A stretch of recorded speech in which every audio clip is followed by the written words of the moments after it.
Good morning, everyone, and welcome to the next meeting of the Education and Children's Social Care Overview and Scrutiny Committee meeting. So first of all, just to advise members that this meeting will be webcast for live or subsequent broadcast via the Council's meeting YouTube site. And that members of the press or public may record and take photographs except where there are confidential or exempt items. Moving on to item 2, apologies. So I've got apologies from Adam Hardy, who's the Roman Catholic representative, and he's now retired. So we're currently awaiting a replacement to be notified of the replacement. We've got apologies from Councillor Armstrong due to him having long COVID. We've just had apologies from Councillor Jenkins due to illness, Omar Hanif due to illness as well.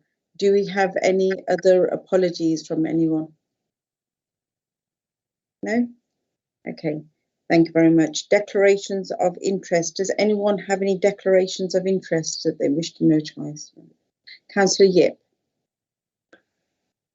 Thank you, Chair, and a Happy New Year to yourself and everybody. I just need to declare that I'm the Deputy Chair of School Governance for Wilson Stewart, which is a special needs school. Thank you. Thank you. Thank you, Councillor Yip. Any other declarations of interest? No? Thank you. Hello. Hello, welcome, Rabia. Okay, so on to item 4. We're on item 4, Rabia. So today we have an update on against female genital mutilation, the annual report, and that's been presented to us by Christine Wellington and Caroline Daly. Christine, hi, welcome. Chair, do you mind if I make a point before we move on to item 4, if I can, please? Yes, Councillor Yip. So thank you. I sent an email to yourself and members raising my concerns about how this meeting was turned into an informal meeting. So as you know, I raised these concerns at the previous meeting.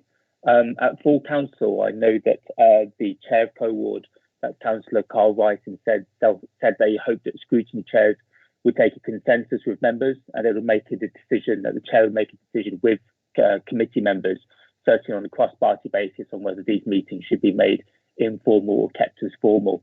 I think these meetings are very important and they should be formal as a principle from the very outset.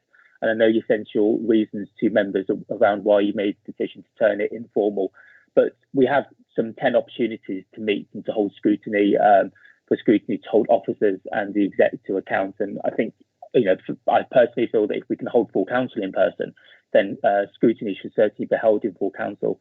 There's also 2 matters, one, the principle of whether members should be involved in the chair's decision for this meeting to be held informally or otherwise, and whether it should be done cross-party, and certainly I'd hope to be involved in that decision, whether it's the right one or not. And then finally, there's one about delegated authority. So as you know, at the end of every meeting, we take a decision to allow chair to have delegated authority up until the next meeting.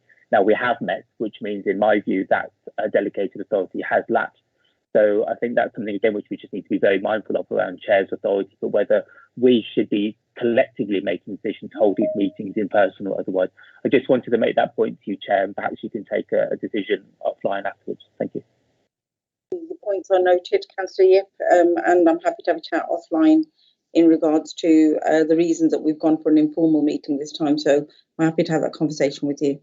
Okay, thank you. So Christine and Caroline, welcome Caroline, I know you've just joined us as well. So I'm going to pass over to both of you. We've received your presentation, thank you very much. So if you take the presentation as read, and if you could just sort of like do your additions or highlight anything that you wish to highlight, etc., and then we can take questions from members. Thank you. Thank you. What we wanted to do today, Councillor Kuna, was to take you through the presentation and give you the detail behind that presentation. Myself and Caroline will be splitting the session between us, if that's okay. So am I okay to share the slides? Yes, absolutely. Okay, let's hope this technology works.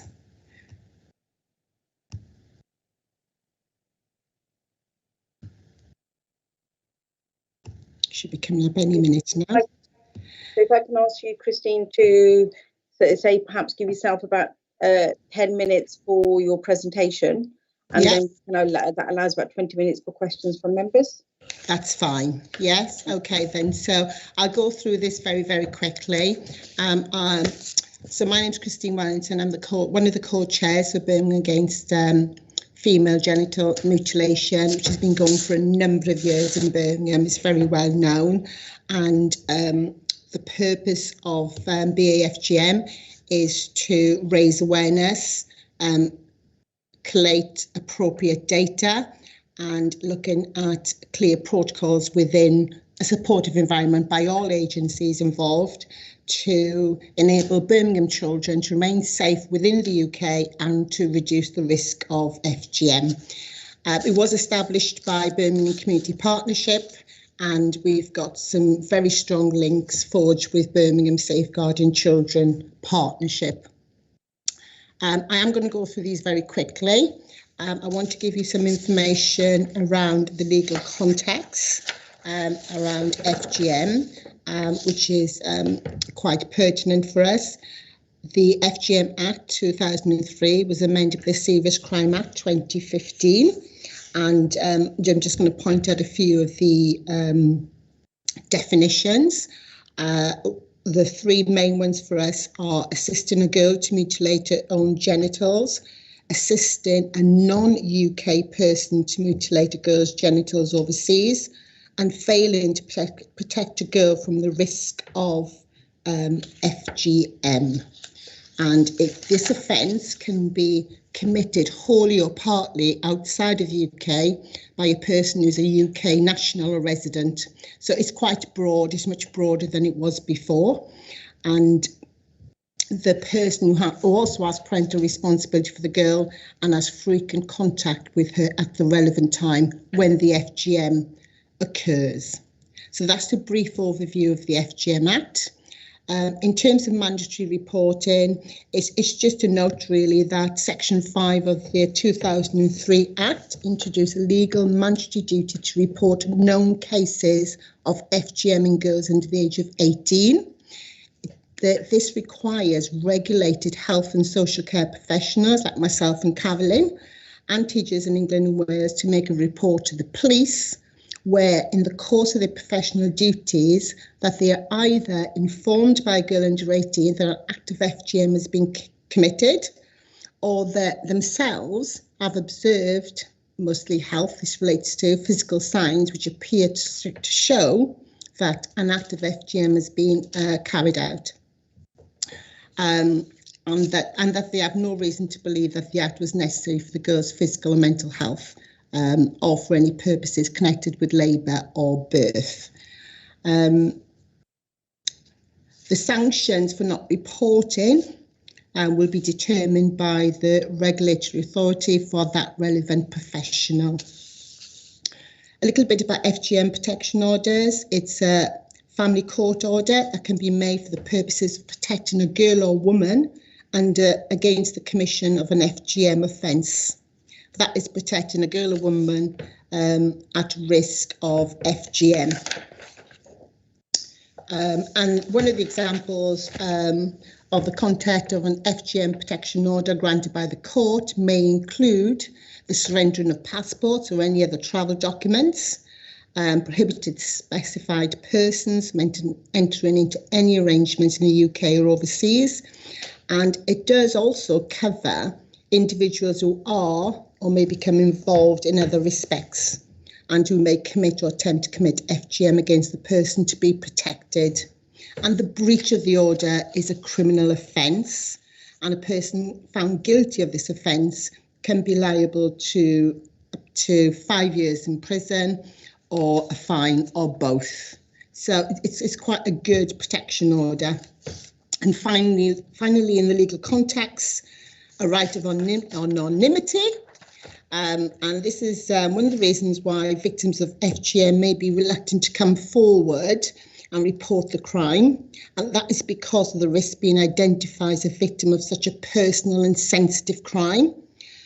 Given the victim's protection that lifelong anonymity affords, it's intended to encourage more victims to come forward to report the crime, so it protects the girl and the woman. And there is also restriction on the reporting of the defendant's identity, so it's a broad spectrum of protection. The next bit is some data, and I've got a couple more slides, then move on to Carolyn. So this is the Birmingham context where there have been reports of FGM. So you can see there's been a significant dip. In 2018, we had 57 reports of FGM. 2019, we saw an increase. 2020 is 51, and to date, we've only had 43 reports to the police. So we can see it's gone down. In terms of Birmingham's Children's Trust, we have got the reports for 2020. We had 13 referrals and only 33 contacts. Contacts are where members of the public, professionals, the community have made contact with children's services around FGM, and that resulted in 13 referrals, which means 13 assessments would have been undertaken. So that was very, very low in 2020. In 2021 up until October, we saw a significant increase, which is really welcomed. We had more than double the number of contacts, which was 74. And that amounted to 31 referrals. So our data, and part of the things we said right at the beginning, is improving the way that we're collecting data, and we can see an increase in that. In terms of the Fgm Protection Orders issued by Birmingham Family Courts, they remain low. This is disappointing because to date, well, 2020 we only had 6. And 2021, we had 3, and that was up until October 2021. And disappointingly, there are no ongoing prosecutions for FGM or related offences in Birmingham. And one quick thing on the national context and key facts. Nationally, there were 6,590 individual women and girls who had an attendance where FGM was identified during the period 2019 to March 2020. The number of total attendances at these clinics has remained broadly stable, although the number of individuals has reduced in the last quarter of 2021. And there's some information around the FGM enhanced data set, which my colleague will go on to. So I think I've taken up about 5 minutes or more. So I'm going to hand you over to my colleague, Carolyn. Next slide, Caroline. please. Over to Caroline. If you turn your sound off.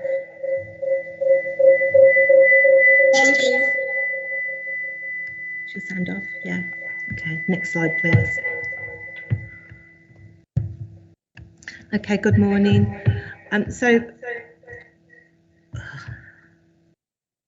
Yeah, that's better. Sorry about that. Just looking a quick update on the priorities that we had for 19 and 20. Despite COVID, we were able to sort of progress and sort of keep quite strong as a group, although a number of us were taken away to support the frontline COVID response.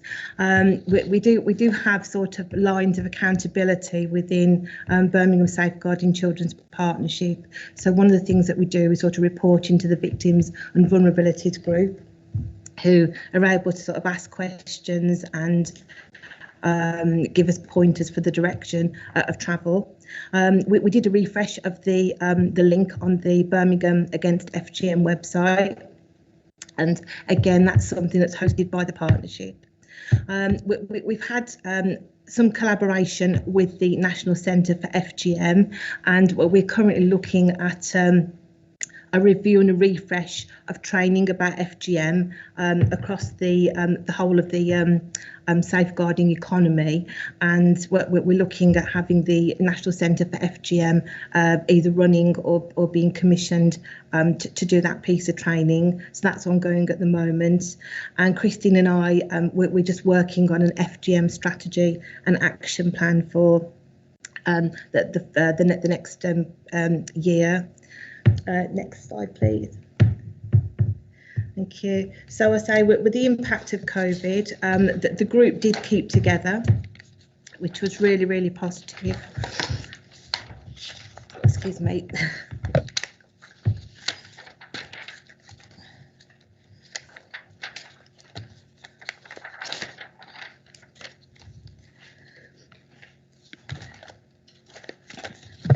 Okay, sorry about that. We were able to keep the national, so the regional FGM clinic going as well, although the format there went to virtual for a period of time. That's been one of the success stories there, with the midwife Alison Byrne taking a prominent role there in supporting women who have been subject to FGM, non-pregnant women as well, actually providing some of that psychological and practical support. Within my own organisation, which is Birmingham Community Healthcare Trust, we recently had a Safeguarding Champions initiative, so we're hoping to move that forward into 2022, and we're hoping to develop links there with Birmingham Solihull Women's Aid. They have got some community advocates and champions, and the idea is going to be is that we get some of our health visitors and school nurses and the safeguarding champions to build up the networks in the communities across Birmingham, so that communities then will have a point of contact, but sort of locally towards them. We've also had meetings on the adult side, so what we're linking in with the Adult Safeguarding Children's Board as well. So we're hoping to strengthen our links with that. We've just had a successful bid as well put forward by Birmingham University. Jeanette Littlemore is leading this piece of work, and this is looking around some of the language that is used in promotional materials and education packages within schools, and within some of the information around FGM, to see what works, what doesn't. So we had the agreement for funding come through this week, and there's going to be a short-term research project that's going to go on for the next sort of 3 months, that's going to look into the language that's used, and hopefully then we can start developing some more materials and educational materials in conjunction with our colleagues in education. We've got Dr. Jane Armstrong. She's the designated doctor for Birmingham Solihull, and she's also one of our BCHC safeguarding GP doctors as well. She does the FGM medicals, so that there's been some work ongoing with that, getting a standard operating procedure in place for that, so everybody knows what accountability we have for that. And then the other sort of focus that we've got coming up, we always celebrate Fgm Zero Tolerance Day, which is in February this year, the first week of February, and we're hosting a virtual conference.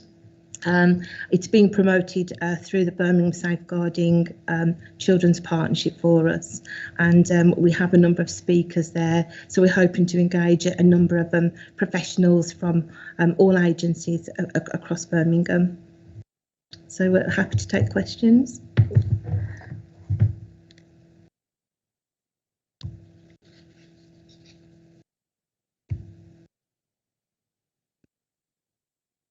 Sorry, I've muted myself and I'm talking while it's muted. Thank you very much, both of you, for your presentations. Are you on mute, Councillor? Can you hear me now? Yes, Chair. I haven't unmuted myself. Can you hear me? Yeah? Yes. Okay, right. So just saying thank you very much. We can't hear you. We can't hear. Perhaps if you could stop sharing, Christine. Oh, I can the hear screen now. is looking a bit strange. I can hear now. We can hear you now. Yeah. Yeah, we can hear you. Lovely, thank you. Thank you very much for the presentations. It seems like a lot of work is being done to tackle this very important issue, to safeguard our children in Birmingham. I've got a few questions before I take questions from members. So if members, if you've got questions, please indicate and I can take you in the order that you indicate. So can I just ask first of all, so in terms of the group that's been put together on page 15, you state that there's a group of multi-agency professionals that are working together. So Birmingham Against Teen FGM, is that a group of just professionals, or are there community representatives that are part of that group as well? So they are professionals, and we do have groups from the community. It's slipped back a bit because of COVID, because we started to engage with the faith community, and we made a lot of headway with one particular group.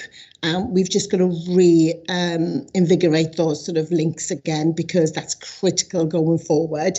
Having said that, we do have links with the Muslims Women's Network, and they're very much out in the community. We get a lot of support from the community coordinator, and again, that's from the Children's Partnership.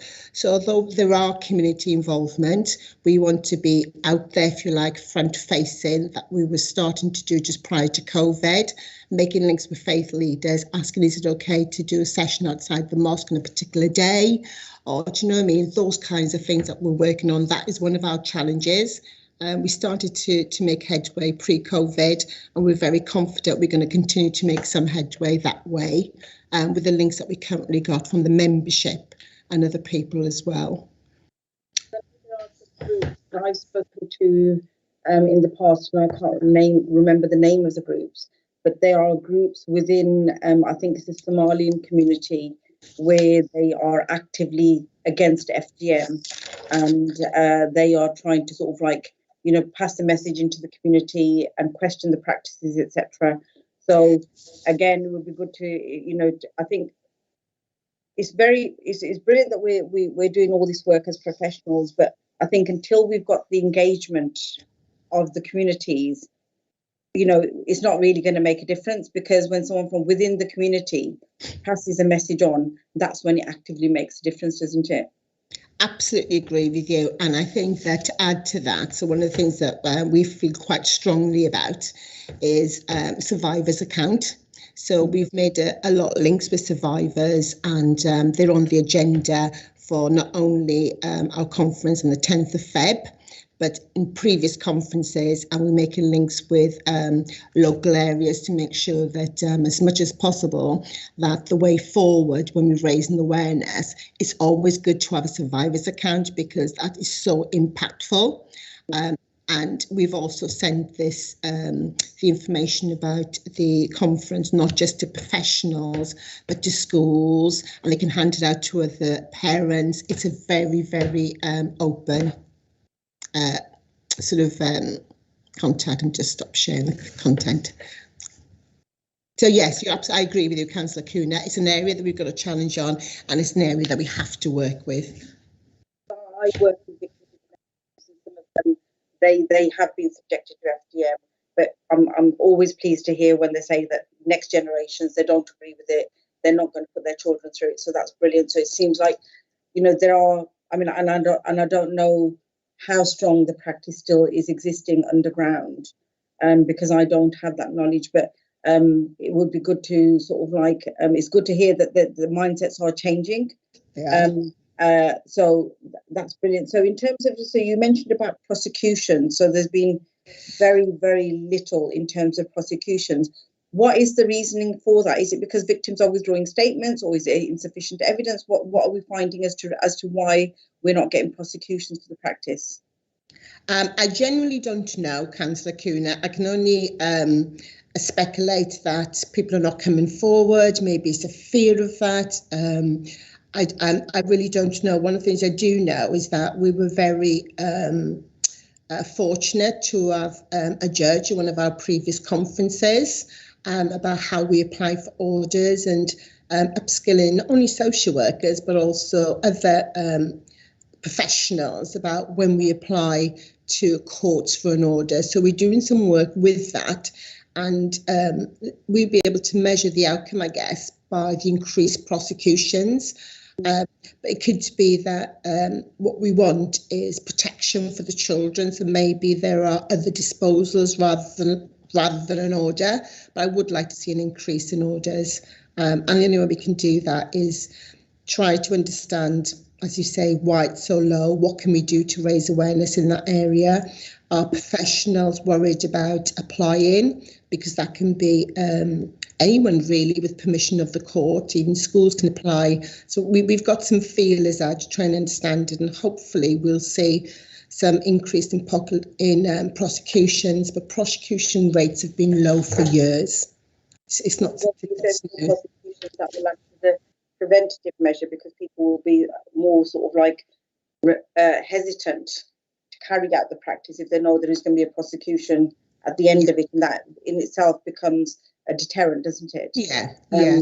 So I mean, one of the things that when I work with victims of domestic violence and CSE, etc., is that I try and help them gather the evidence. So I've taken it upon myself to understand what level of evidence, and then what we do is try and put together a chart. So I think it's really good to understand why we're not getting prosecution, so you can work towards, you know, how that can change in terms of the evidence that's been gathered, and that will probably hopefully provide more comfort to victims who are coming forward that yes, you know, this isn't it, you know, there is a result at the end of it, and there will be an outcome. So do we have any other questions from members? No. We are also joined today by the Cabinet member, Councillor Jane Francis, as well for education. So Councillor Francis, do you have any questions or comments that you'd like to make? Thank you, Chair. I've been listening very carefully to the presentation. Thank you, Christine and colleagues, for that. It's good to see the numbers coming down, obviously, over the years. It's still depressing to know that it's still out there, of course. Yes. I'm particularly interested in the consultation aspect and how we might improve the communication we have in our schools, so we can get to young women in particular. So I'd be quite keen to hear about what efforts can be made to do that, and any support I can offer you to make sure that information gets out. Shall I respond? Yeah. And I think that's really, really helpful, and thank you so much for that, because we didn't do Operation Limelight last year, which is a police initiative with a number of agencies. But the previous year when we did do it, it was really pleasing to note that a number of children, and they were quite young children, about 12, and particularly boys, were aware of FGM. And that was a direct result of the work that the schools were doing. And it came out quite clearly at the border and at the airports that they knew what FGM was about. And we've also got a dedicated person who's been working really, really hard over the years, and she put together some training pack. I don't know if you know her, Hazel Pulley. She did work with FGM for years and years and years, and she's again going to be part of the conference about raising awareness in schools. And as Carolyn said earlier, we're really, really glad that we've got the funding because of the language that we use. The language for FGM is different in different cultures. So when we're speaking to families, we need to use the right word, whether it's cutting or whether it's something else. So it's really good that that we've got your support. I'll make sure that's fed back to the BAFGM group on education. Thank you so much. Yes, thank you for that, Christine. Happy to do whatever I can in this vein. Hazel Pulley, I remember from a past life. Yes. I think, when we worked together on research and evaluation on this subject matter. Yes. So yeah, obviously I'm acutely aware that there's a lot going on with schools at the moment. We're going to hear more about this later on this morning. So I'm conscious that we have to be careful sometimes in not bombarding our schools and our school leaders with too much information. However, this is a massively important issue. And it's part of I would argue, a wider agenda about violence and about relationship and sex education in schools.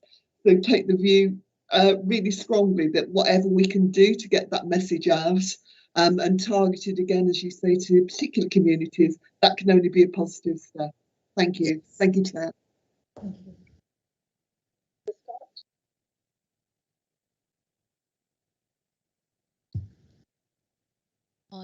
I just have one really very quick question, and it's about aftercare, because I know that the long-term effects of FGM on girls and women have long-lasting effects.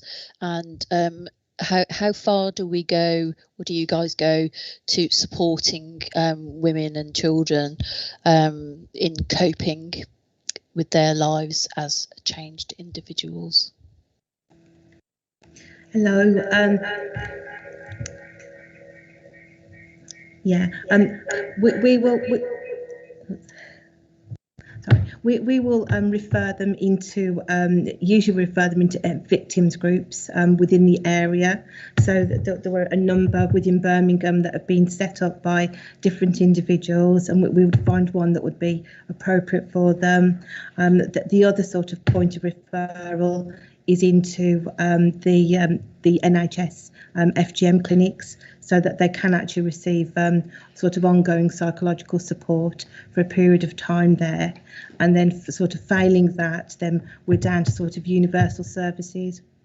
So it would be sort of support from health visitors and from school health nurses and within education, and referrals into our mental health services if there's a need for sort of long-term support and treatment of post-traumatic stress disorder due to it.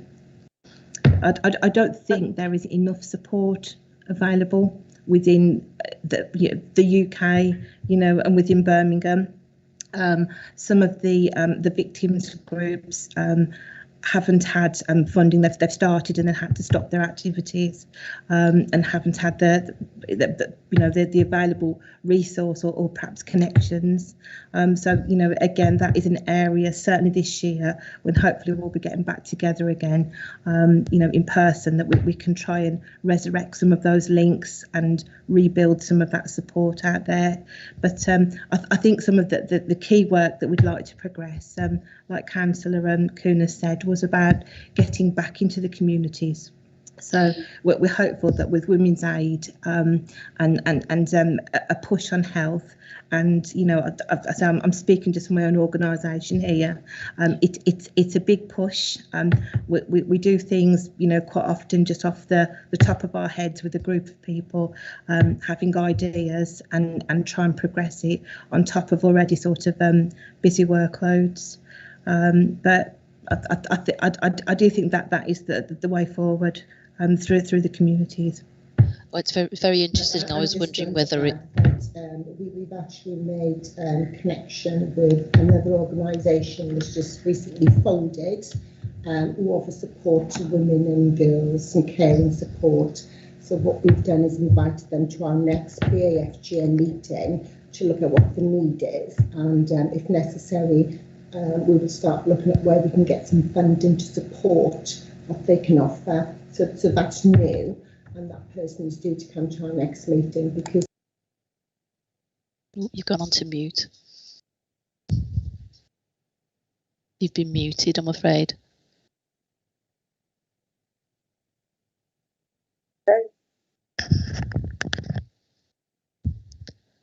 You're still muted. Karen, do you want to come in? No? Okay. So I think if we can move forward then. Kath, did you have anything else that you wanted to? Oh, I just wanted to put off of the back of what you were saying, Christine and Carolyn, the voluntary sector services are obviously incredibly important to the work that you do, absolutely like vital.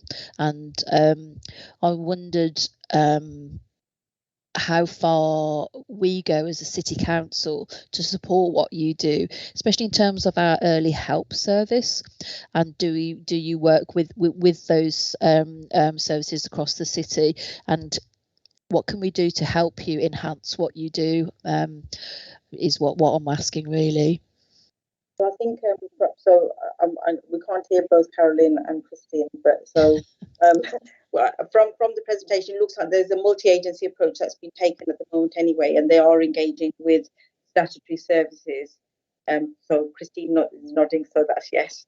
But I think what we need is more community engagement, which I hope you're working towards. So we did have Councillor Thompson, who was also here, who's a cabinet member, the other cabinet member in the council. Both cabinet members were here, so they heard your presentation. So, and I'm sure that they'd be more than happy to support you. And Councillor Francis has offered her support, but Councillor Thompson had to go to another meeting, so I had to leave. But they've heard your presentation and seen your presentation. So I'm sure everyone would be more than willing to help however we can as a city council with the work that you're doing, because it's really, really important to protect our young children and pass the message on and change mindsets, etc. So thank you very much for attending today. Thank you. Thank you. So moving on to the next agenda item, which is agenda item 5, is a SEND update. So we should be joined by Sue Harrison, who's the Director of Education and Skills, Pauline Madison, who's the Interim Assistant Director for SEND, Maria McCaffrey, Co-Production Officer and Inclusion. We've also got representatives from the Parent Carer Forum, Sabir Aziz, Pam Armstrong, and Joe Green. And we should also have had an invite sent to Rachel Edwards, who's a Community and Engagement Lead in Wellbeing and Inclusion. So we have quite a team. So at the last meeting, it was agreed that as the SEND agenda has been divided up into 4 areas, that they're going to be improvement areas, and what we were going to do is we're going to focus each meeting for the update on a particular area and see what's happening in that particular area. So today we're looking at improvement area 3. I'm going to pass over to, I'm assuming, is it Sue initially to start up with the update? So I'm going to pass over to Sue, and I'm going to let you do your presentation. So we have until 11:15 for this presentation. So if I say, if you take the information that was sent through as read, and then we can allow enough time for members to ask questions at the end. So Sue, over to you then, and I'm going to mute myself too. And I can ask people, if they're not speaking, if you can mute yourself, please, and then we can get a better reception. Thank you. Thanks very much, Councillor Cooner. I think it's great that we've got here our colleagues from Parent Carer Forum. Welcome, and thank you for coming. Well, obviously, we couldn't have done this work without them. They are key partners in our work across the action plan, but especially regarding co-production. And it's great that we've got Maria, who's done a lot of the legwork around participation and can give you a much better view than I can as on the ground, the actual work that's been taking place. And Rachel's our new comms person. So it's brilliant we've got a full-time officer to work on our communication and engagement. And of course, we've got Pauline, our interim assistant director, who's actually going to take you through the slides today, and we'll deal with questions as they come up. I think we've got the people here to respond to questions, but without any more ado, because I'm conscious of time, Pauline, do you just want to go through the highlights, please? Thank you. Pauline, yes. So before you start, so if I say we give you 10 minutes for the presentation, and then that will allow sufficient time for questions at the end, please. Yes, I'm not going to go through the slides. I'll let Maria sort of highlight those. But just to say, as Sue has already said, I know ONS have been concerned about the fact that they weren't monitoring the written statement of action because officers weren't bringing that to you. So the cycle that you have agreed, Councillor Cooner, will enable you to monitor those objectives all the time. And the first objective, working well together, we did agree with you that we would bring, each objective has 2 SROs overseeing the development of the work. At least one would attend this meeting. Unfortunately, that was the expectation today. Deborah Brooks, who is doing this with our health colleague Jo Carney, unfortunately she's had to go to a funeral this morning, so I hope you'll accept her apologies. But Maria McCaffrey is the PMO, and the focus of this objective, if you look at what Ofsted said, it said the co-production was not embedded. It said that parental engagement was weak.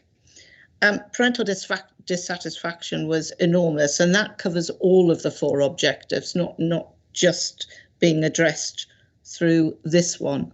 So Maria is heading up on the co-production, and you have both a report from her at Appendix 1, but also the slides that Maria and Sabia, working with Maria, presented to the Send Improvement Board at its last meeting. And so you will see that the work there, and also progress since then, because things have moved on since then, of course. And Rachel is here to look at anything that you want to raise with her over. That's addressing the parental engagement week as well, in terms of communication and events management, which Rachel has been heavily involved with. So if you're comfortable with that, I'm going to pass over to Maria to look at the co-production alongside Sabia. Morning, everybody. Can I have the presentation up, please? Do you have the presentation, Maria? Okay, Kerry. Okay, right. Thank you. Thank you so much. Just by way of introduction to this first slide, just following on from what Pauline said. So in terms of the landscape of this work, the Working Well Together Objective 3 is the objective that deals with the concerns about the weaknesses relating to co-production not being embedded within the SEND system, a lack of parental engagement, and some degree of parental dissatisfaction. So the objective is primarily about co-production working with families. Co-production is actually, as we know, the golden thread that runs through the whole of the SEND reform. So actually it cuts across all of the 4 objectives. So that work is about engaging across the SEND partnership, as a public sector and as stakeholders in the community with families, in order to offer a cohesive and coherent offer of SEND support. It's also about, with families, commissioning, delivering, planning and improving outcomes for children and young people with SEND. So in terms of the approach that we've taken within this objective, it's been 3-pronged since September. It's been about working with the senior leads across the SEND system of support to develop and improve an understanding about what we mean about co-production in the first instance, and to work alongside Sabia and colleagues in the Parent Carer Forum with the senior leadership team to develop that shared understanding as a baseline, so that we're improving confidence across the system of support with families in schools and in the community, that our SEND leadership is a coherent working one that understands co-production and the journey of co-production support. So that's the first approach we've taken that I'm going to talk through and that you've seen in the presentation. The second approach has been about then engaging with families. So that part of the significant weakness identified by inspectors that spoke about a lack of confidence by families out there that we were listening to them as a SEND system of support in order to plan and deliver our services.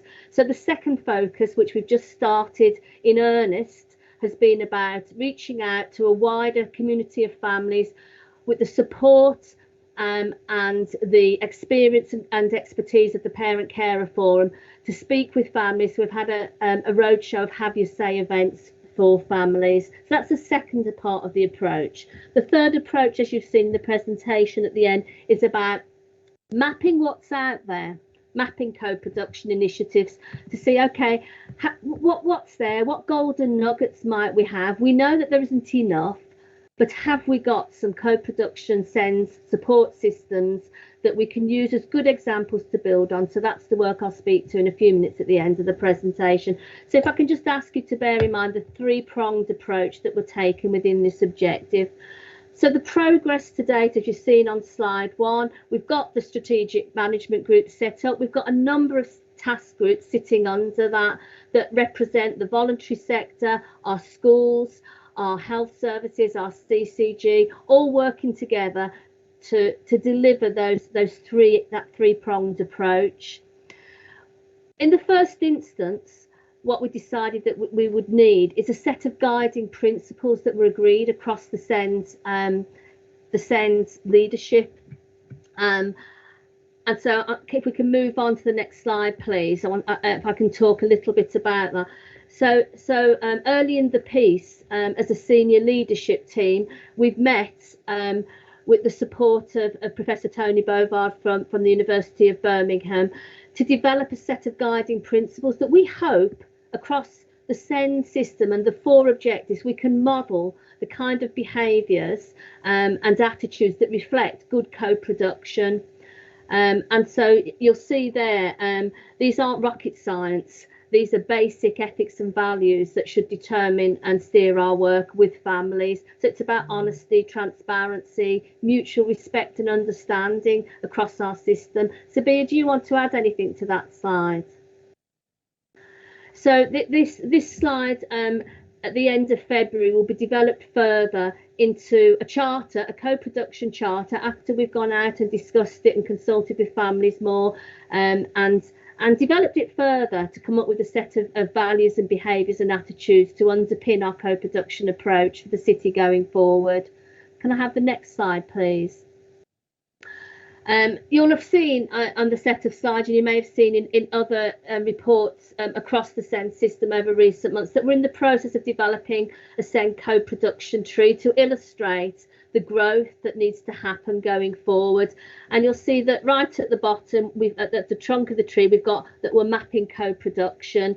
So that's felt like an important first step to develop a baseline understanding, as I've said earlier. So over time, this tree will be populated even further with information, lived experience from families that we'll place inside to reflect the priorities for co-production working going forward. So we're on our way there, and these are kind of early first steps, but we're on a big journey. Can we move on to the next slide, please? So in terms of our development with the SEND leadership and with families, we've started to talk about the big C's of co-production to enhance understanding. So it's not a single issue. Co-production, as we know, it's about co-commissioning, co-design, co-delivery and co-assessment. So it's involving families not at the end of the process when they're sat in meetings around education, health and care plans. It's about at the beginning of the process to say, how are we going to work together as teachers, as social workers, as health workers to offer the best possible package of support for your child. But more strategically, how can we together design, commission and plan the services for your child and your family? So the 4 C's of co-production is something that we're starting to work on and to embed in the thinking across the SEND system of support. Can I have the next slide, please? We're needing to define co-production and develop a shared understanding in the city of what co-production means.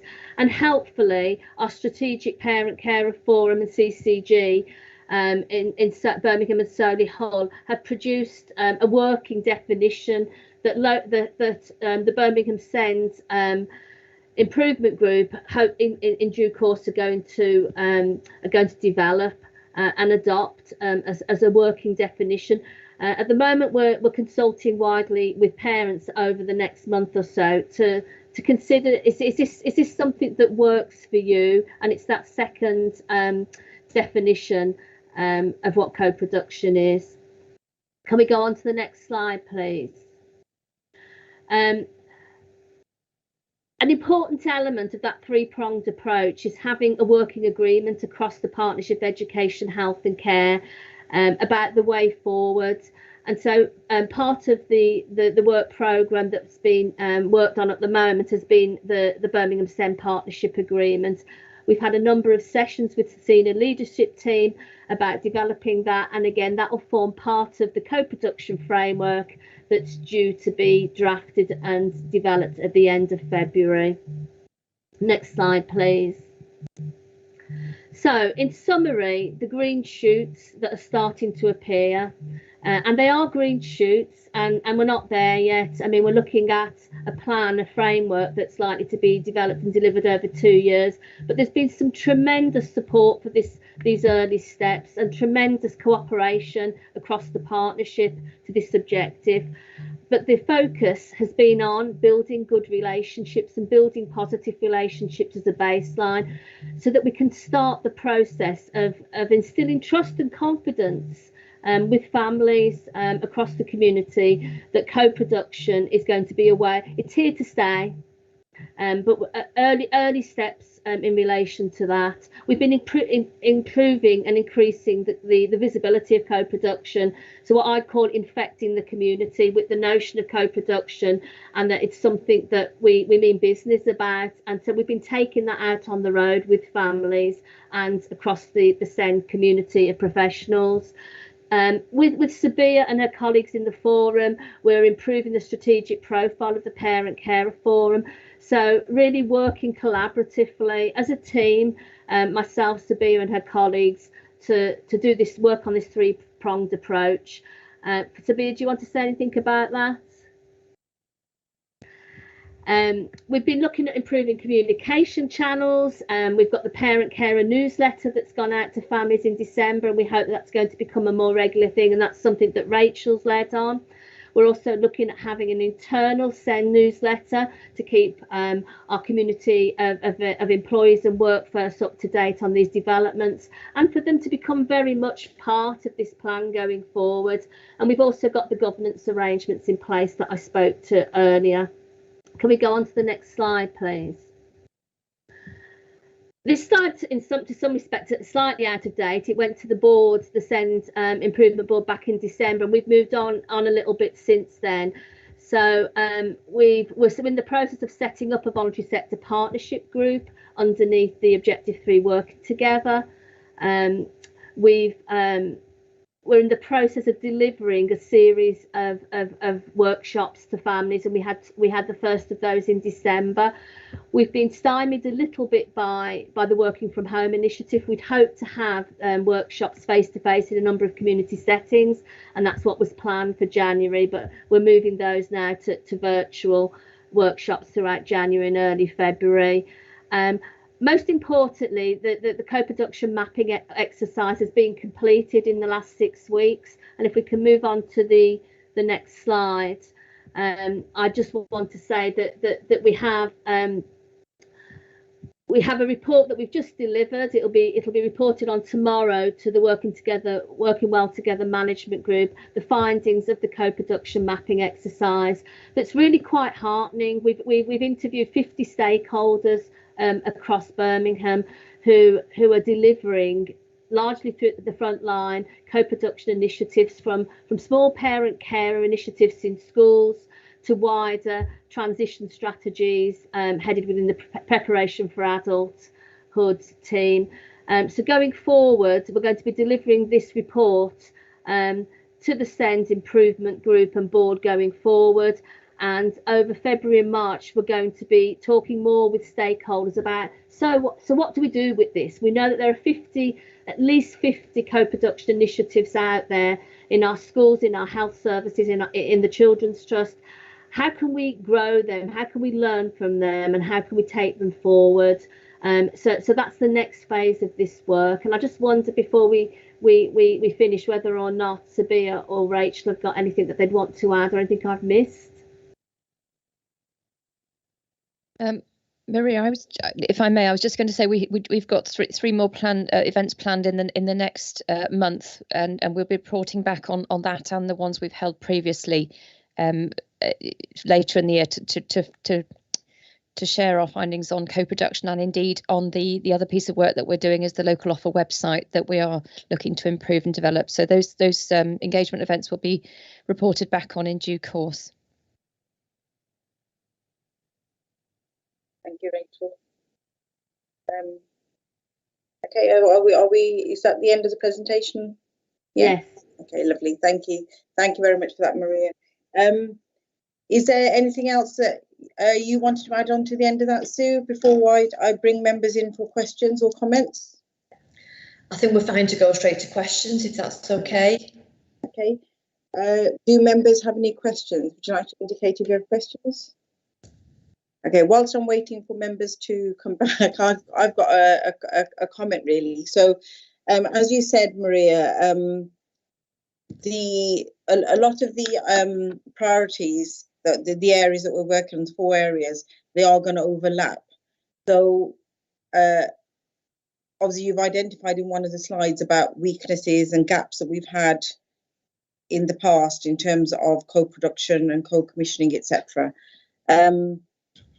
Have we identified, I suppose it is sort of the same thing, but at the same time, it is an additional point. The barriers that not just the gaps, but the barriers that the parents and families faced historically.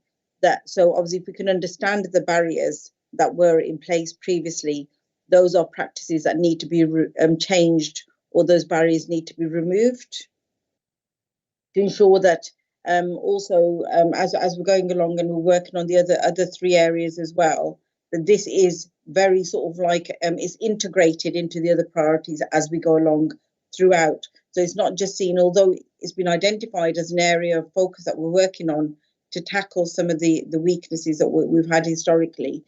I think it has to keep on coming back as part of the other areas when we're working on the other 3 areas that have been identified. So it has to keep coming back in as part of the conversation, because if you see it as a separate point on its own, whilst it's good that we are identifying how we work with parents and how we work with families, it has to keep coming back in with the other areas to make sure that it is truly a co-commissioning and co-production service. So I think it would be useful to understand, okay, this is how we're tackling, so what are the 4 areas? I can't remember off the top of my head. But you know, so the other 3 areas. Hold on, bear with me a second. Getting the basics. Yes. So getting into, like, for example, getting the basics right. So one of the things that parents said before as well was about understanding the points of contact when they've got an issue, who they go to, how things are tackled, understanding a mapping of our services, what services we offer, so they can understand, so that they know how to engage with those services. So it's important that throughout, as we're progressing with the other areas that we're working on, that this is integrated as part of it. So it sounds like you've done some great work and you're continuing to do some great work. And that's really, really good to hear. And the fact that Sabir or other members haven't really got anything to add is probably a good thing, Sabir, I'm imagining. So that they're feeling that already part of the process. But, you know, I'm very keen that as part of this scrutiny, we will continue inviting the Parent Carer Forum. I have been told that there are other organisations as well that are working on this agenda, the SEND agenda. So I will either encourage them to engage with the Parent Carer Forum or engage with yourselves. So if there are other groups, then we can bring them all in. So we know it's a very holistic community engagement of parents and families across the city. So, Councillor Scott, you've indicated to speak. Over to you. Hi there. I only have one question really, and it might be a bit early in the in the day in terms of what you're doing to ask this question, but I'm going to ask it anyway.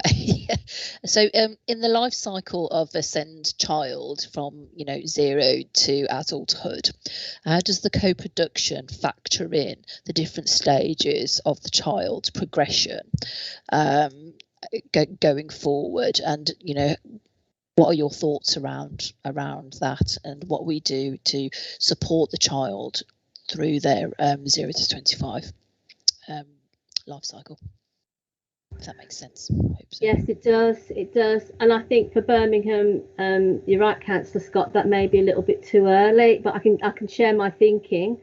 It might be a little bit too early in practice, but I can share my thinking.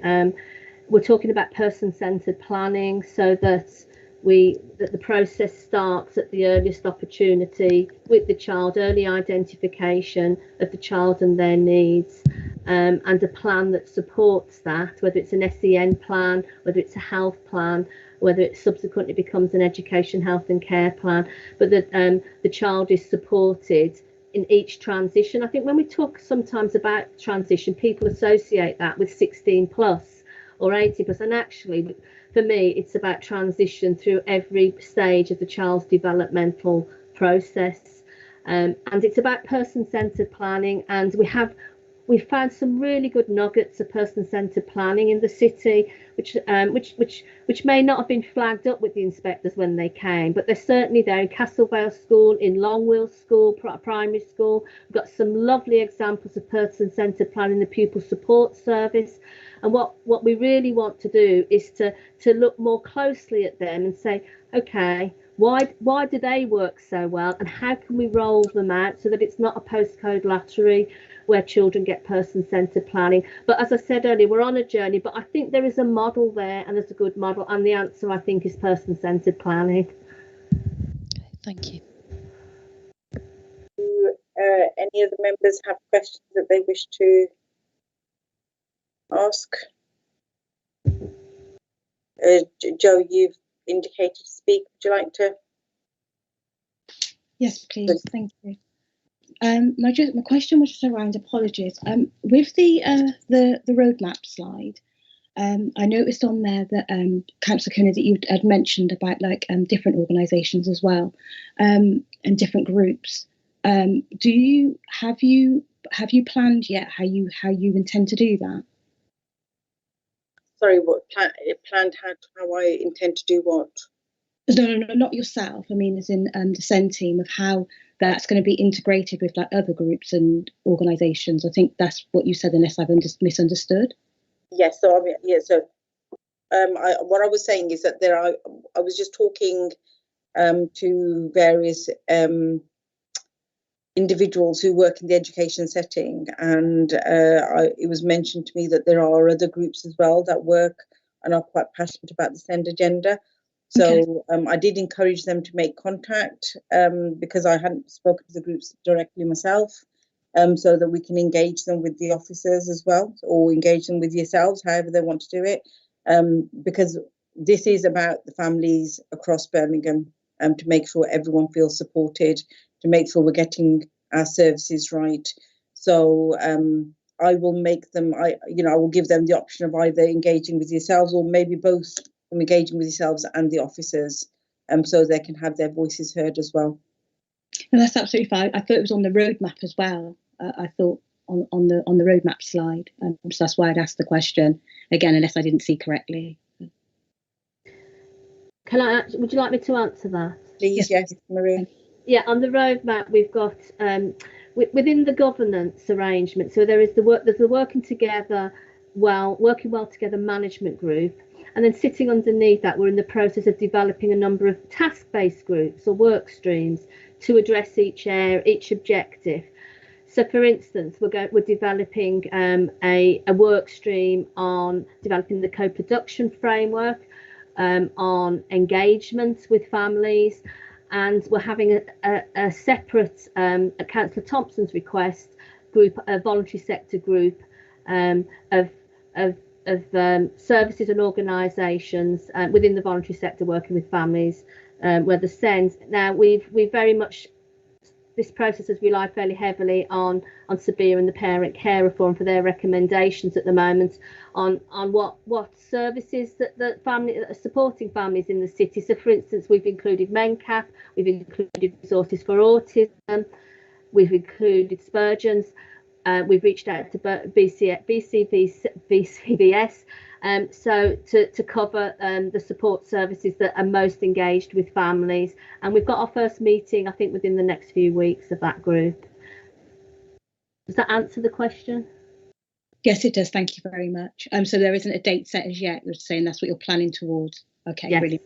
Thank you very much. Thank you. I think for me, like I said, it's about how we integrate this priority against the other ones as we're going forward.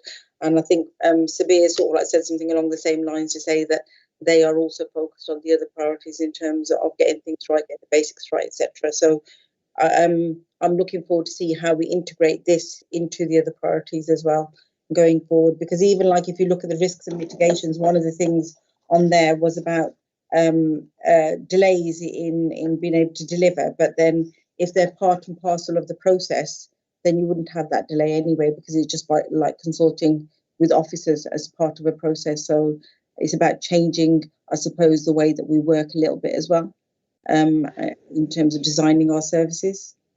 Would it be helpful again that slide? The reason I didn't speak to it, it's slightly out of date because things that we've updated since then. Councillor Kuna, would you like me just to explain a little bit about how we built it into the structure so that there is that integration? Yes, please. So obviously under each objective we've got a senior responsible officer and a project officer as well, and we meet as a group of PMOs to ensure, so the 4 PMOs, to ensure that there is that interlinking of information, and also from a co-production point of view, so that I'm sharing and involving those other PMOs who are reporting into the objective meetings, the development of the work. Going forward, once the other objective plans have caught up with and once objective 3 is more developed. So for instance, once we've got a co-production charter and a co-production framework, I would expect that I would be bringing that to each objective meeting and having a monitoring role for the activity within each one of those objectives in relation to development of their work, if that makes sense. Yes, that does make sense. And it's just like when we have, like for example, if we have a piece of work that we're doing, we look at, well, who are the people that we've consulted with. So we just make sure that, you know, families and parents are consulted with at every point when we're designing our services, to get their feedback. So thank you very much. We haven't got anyone else indicating to speak at the moment. So so in terms of the agenda item, the objective that's coming to our next meeting, it would be useful to have a little bit of a, so we start at the beginning.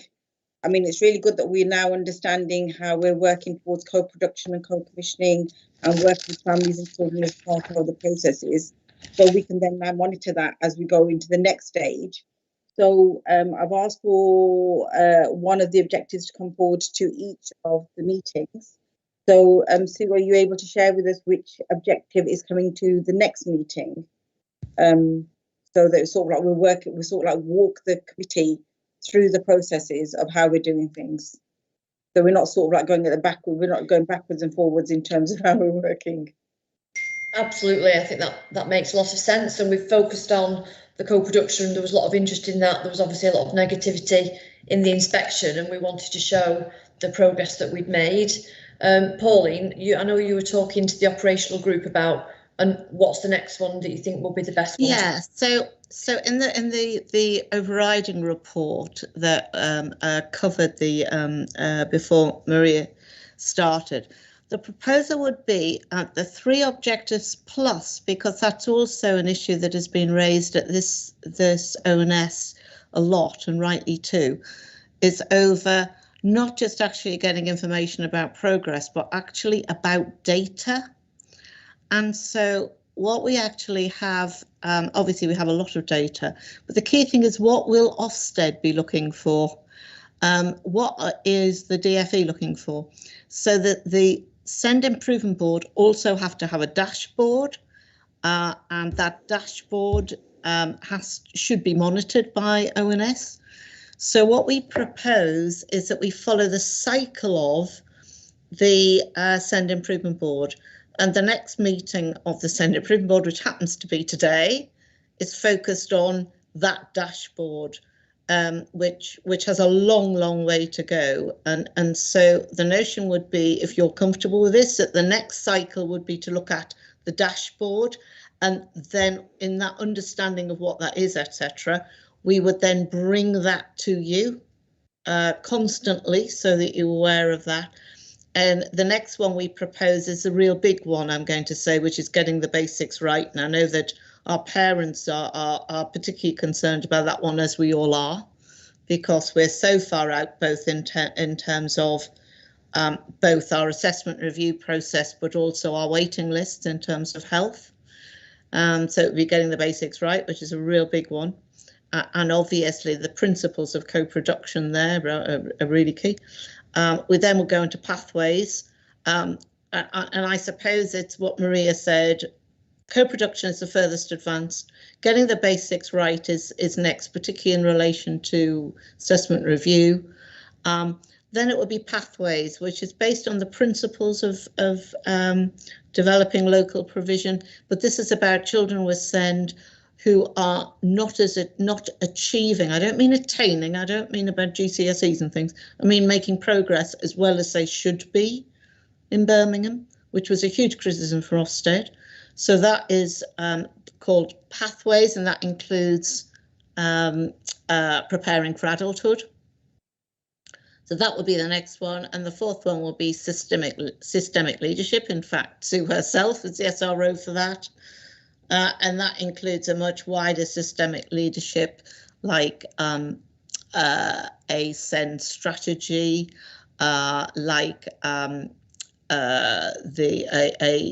various quality assurance frameworks and frameworks in terms of workforce development, that sort of thing.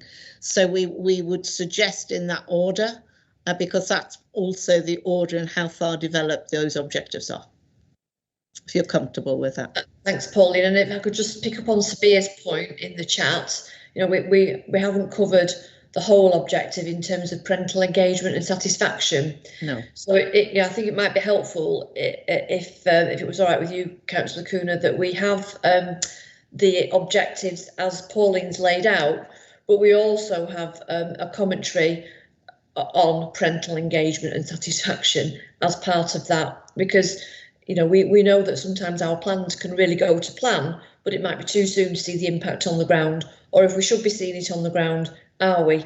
It is a key question, I think, for this committee. I can see Sabia nodding, so hopefully that's okay with you, Sabia, and then we kind of keep it on the ground, that on the ground feedback at the same time as we're covering those areas. And that order does make sense, because the systemic leadership, for example, is the last thing that where you're going to see the impact, because that's kind of such a big and far-reaching piece of work. And certainly I'd want to come to this meeting with health colleagues who are absolutely contributing as much as they can, but health colleagues are under the cosh at the minute with COVID and all the redirection that has had to happen there. So hopefully that will be a good way forward. You've indicated to speak. Just what the DCS has said there. Thank you, Councillor Cooner. I do think it's important, because that's our measure of how well the APP is being implemented, and the direction and of travel and the trajectory of these objectives is measuring the impact that they're having, especially around co-production and parental engagement satisfaction. So yeah, I would second what Sue has said, that there needs to be a check-in really with the Parent Carer Forum around what is the impact being felt on the ground of the work being done at the strategic level. Thank you. Thank you. Yeah, I'm quite happy for things to come in that order to the committee. So the next one would be then getting the basics right. So, well, no, what we've suggested is the next one, and actually this very much picks up what that last conversation was in terms of parental satisfaction. It would be a dashboard. So ONSC how we're actually putting together that dashboard and what it's looking at. And it may well be that ONS want other things. The dashboard will have to be the dashboard because it's obviously it agreed with the DfE, but actually beyond that, and that you will find very much includes parental satisfaction. And then we would suggest after the next one will be getting the basics right. So let me just check which of the meetings work program. Okay, that's fine. If that makes sense. So you would come.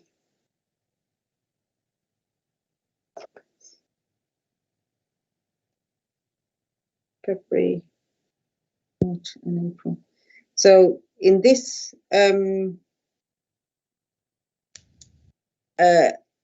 year, we've now got 3 meetings left before the end of the year. So then that will kind of put us off track a little bit. Yeah. So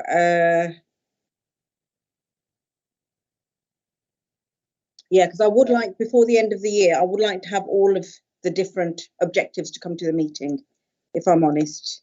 Because obviously, as you know, we don't know how things sort of like go over into the next year. So I'm quite keen to try and have all of the objectives come to our meeting. So I understand the importance. So the dashboard measures, what I know you said we're going to talk about what the dashboard measures, but can you sort of like give us a slight overview of what the dashboard measures? Are you able to give that, Pauline?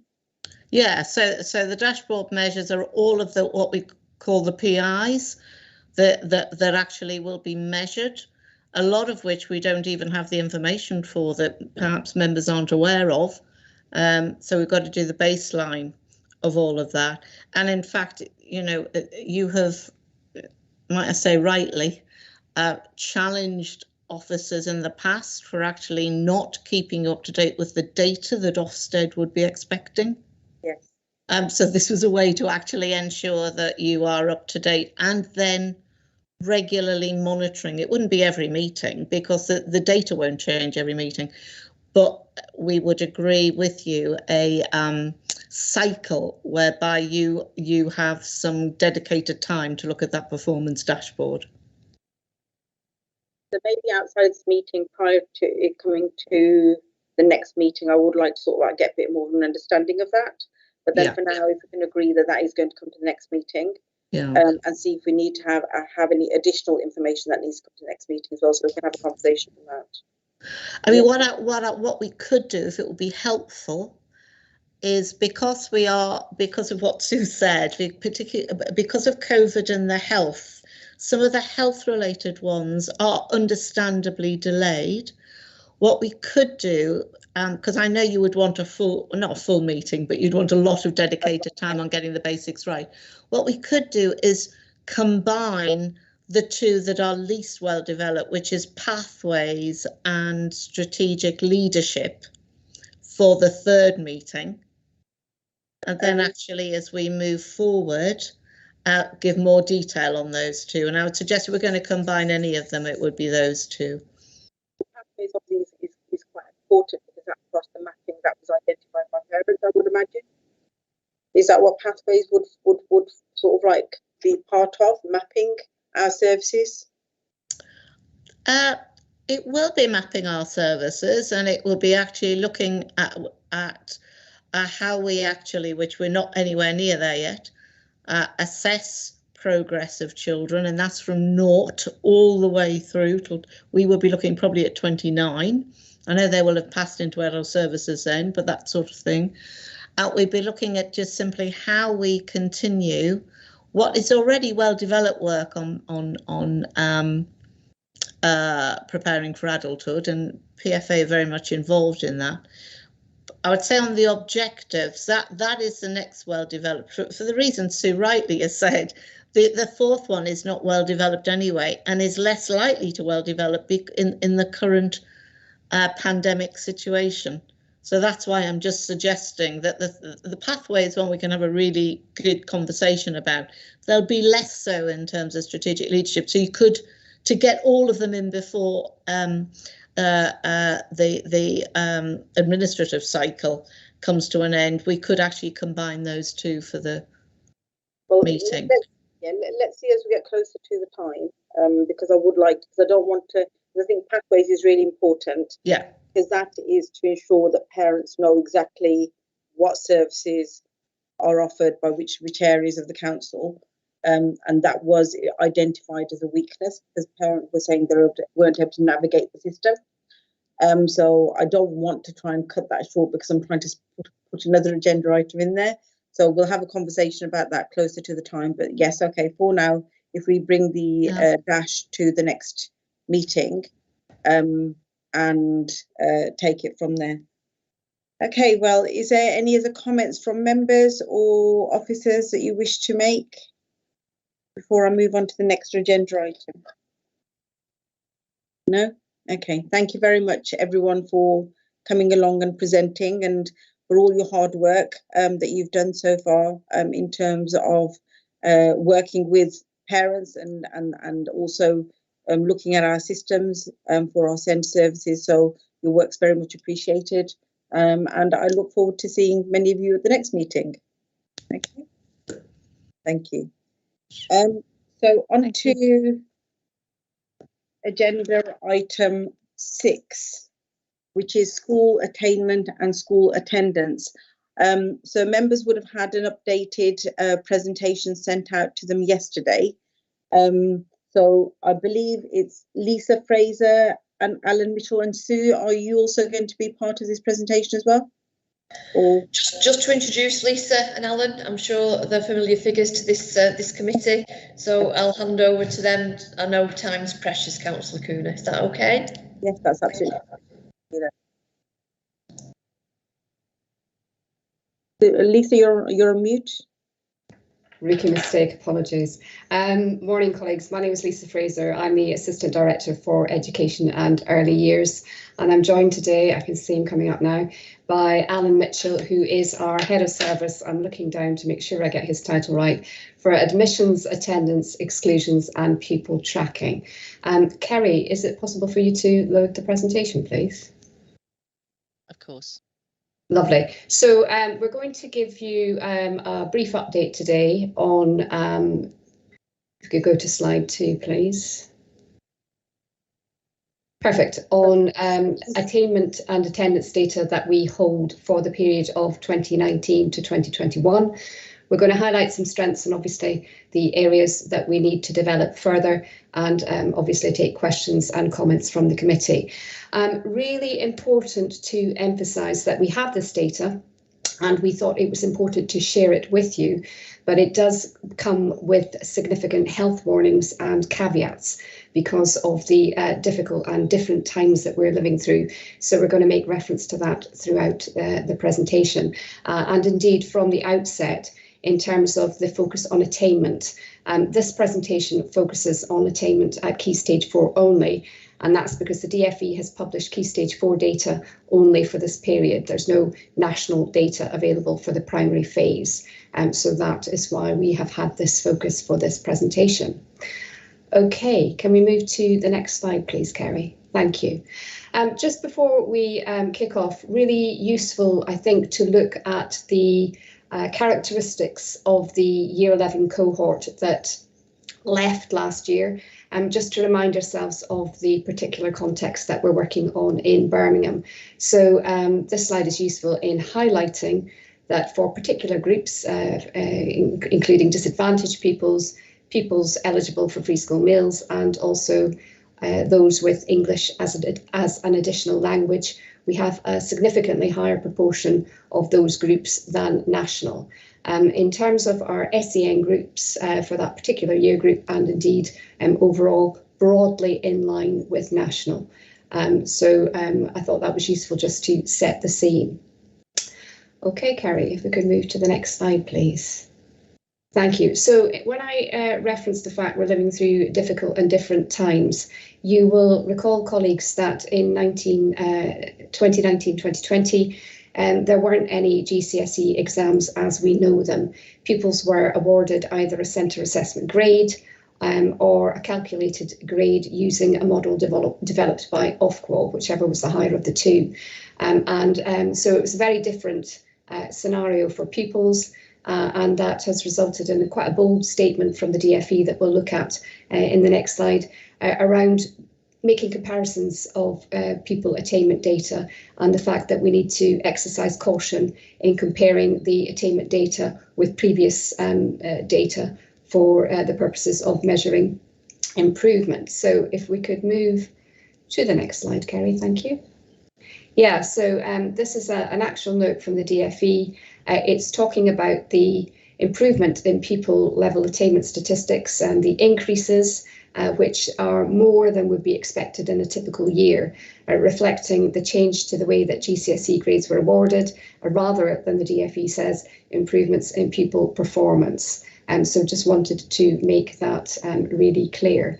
Now, that slide there is quite dense in terms of numbers. So if we could move to the next slide, Kerry. Thank you. So we've simplified this for you, so which I think really effectively highlights where we're doing well and where we're doing not so well. Now, the first slide compares Birmingham to national, and that's the kind of default position that Ofsted would take when looking at Birmingham's performance.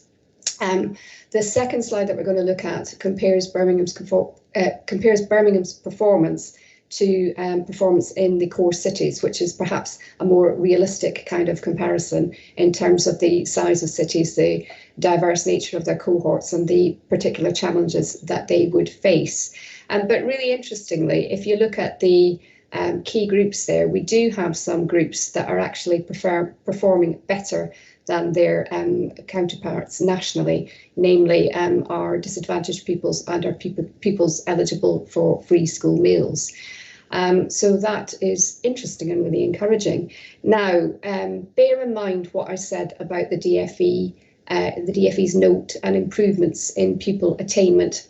You will see those little green arrows there, and they're all green apart from two, which indicates that performance has improved on last year. But obviously that's in the context of the different way in which children achieved, children sat their GCSE examinations. If you move to the next slide, Kerry, please. Thank you. Okay, you will see a really positive picture there in terms of Key Stage 4 when we compare attainment to the core cities. The key groups that are not performing as well, SEN support and EHC plans, children with EHC plans, but a really positive performance there compared to the 8 core cities.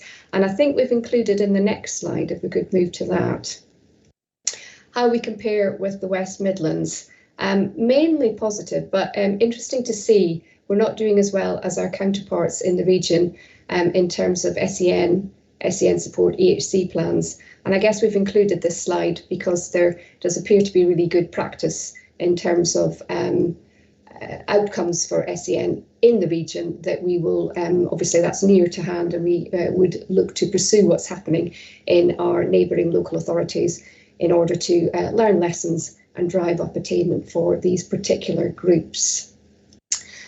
Moving on, please.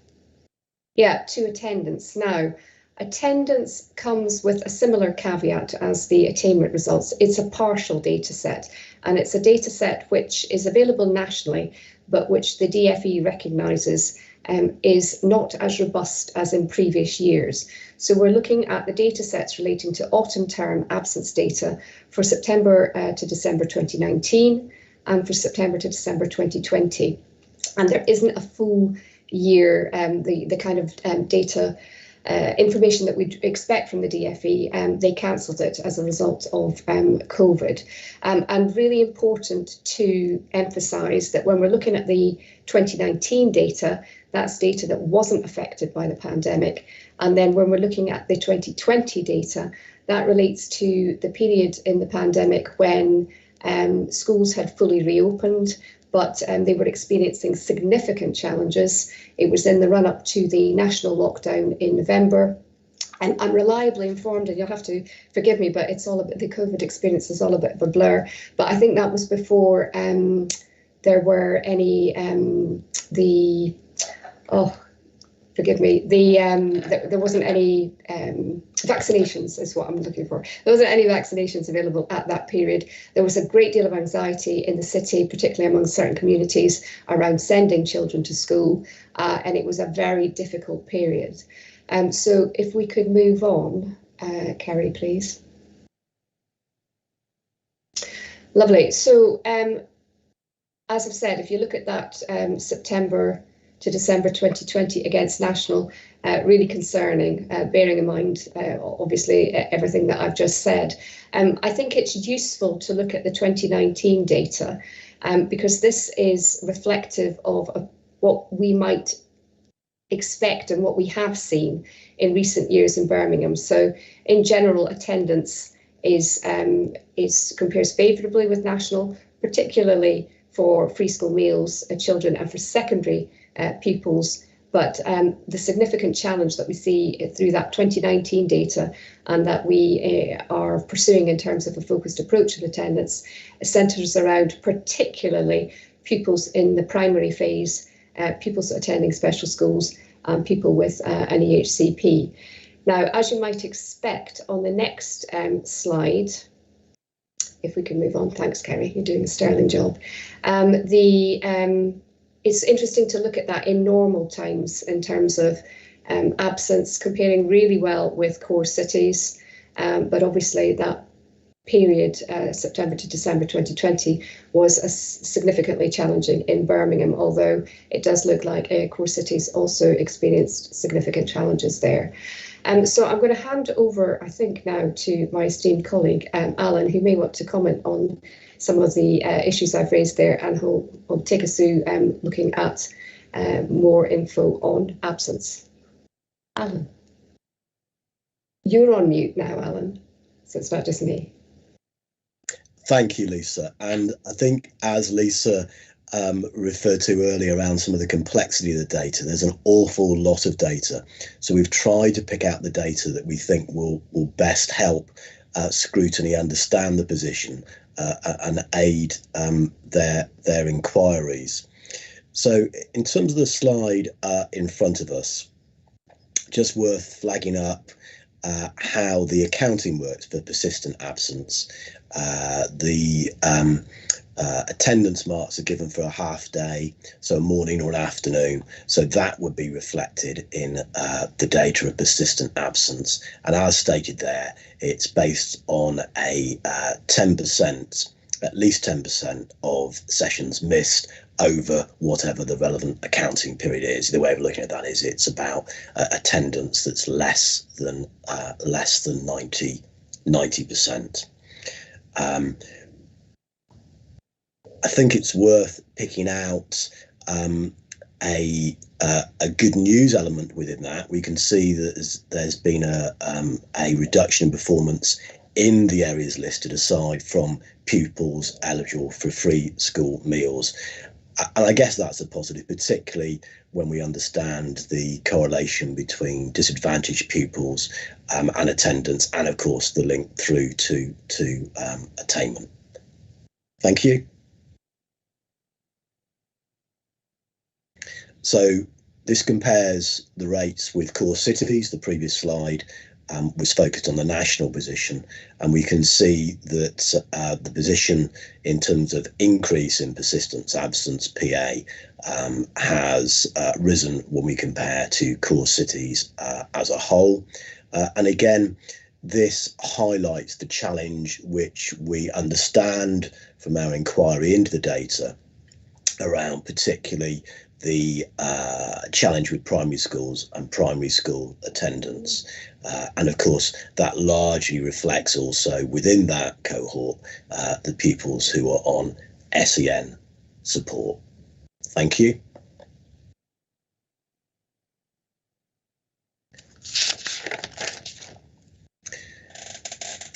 So I won't go through and read each of the bullet points, but there has been considerable support put in place for schools and families during the COVID period. It's multifaceted.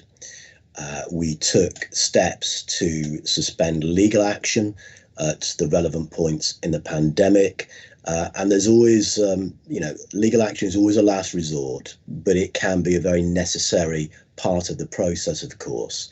The focus is very much on early help, but at any time of the year, in a pandemic or not, you always have to balance the approach between early help, which is the focus, but also as a last resort, taking appropriate legal action when you've gone through all those relevant stages. And it is important to get that balance right, because if you don't, that can then be reflected in the behaviours and patterns of attendance or absence from parents and from sections of the community. What I would want to flag up is the importance of a partnership approach to any successful impact on attendance and improving attendance. So of course it's the LA, but it's also, I haven't actually moved on to this slide yet, but that's fine, we can keep it there.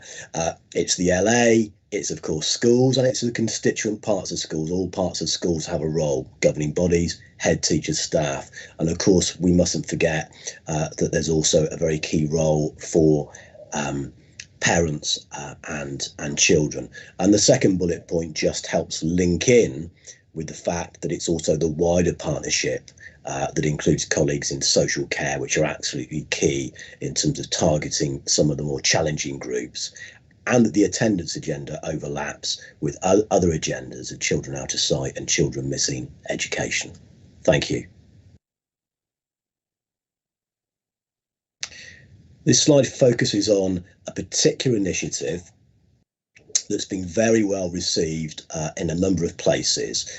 You've been missed, and it's focused on tackling the challenge of children who've got experiencing emotional difficulties that are resulting in school avoidance. This is led very successfully and has been developed with Edwina Langley, one of our senior officers in the council, and has been developed in partnership with the agencies as listed. And we've given you the link there where you can get further information if you wish. The recognition of the success of this work has included a shout out from the Secretary of State for Education as listed there.